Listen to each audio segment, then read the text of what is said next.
ang galit at awa ng Diyos.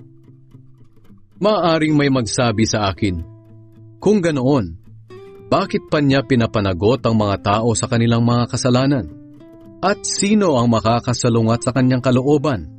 Pero sino ka para magreklamo sa Diyos ng ganyan?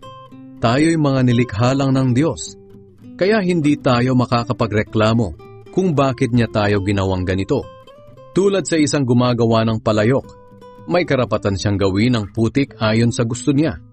May karapatan siyang gumawa ng 2 uri ng sisidlan mula sa iisang tumpok ng putik. Ang isa ay pang-espesyal at ang isa naman ay pangkaraniwan lang. Ganoon din naman ang Diyos. Nais niyang ipakita ang kanyang kapangyarihan at matinding galit sa mga makasalanan. Pero minabuti niyang tiisin muna ng buong tiyaga ang mga taong dapat sanang lipulin na. Ginawa niya ito para ipakita kung gaano siya kadakila sa mga taong kinaaawaan niya, na inihanda na niya noon pa para parangalan.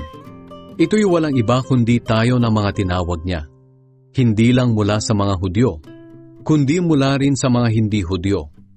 Ito ang sinabi ng Diyos sa aklat ni Hoseas. Ang dating hindi ko mga tao ay tatawagin kong mga tao ko. At ang dating hindi ko mahal ay mamahalin ko.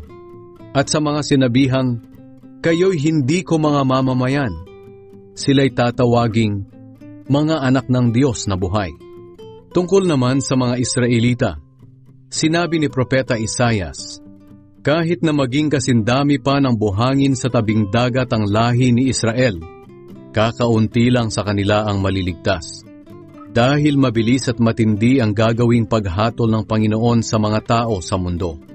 Sinabi rin ni Isaias, kung ang Panginoong makapangyarihan ay walang itinira sa ating lahi, na tulad na sana tayo sa Sodom at Gomora.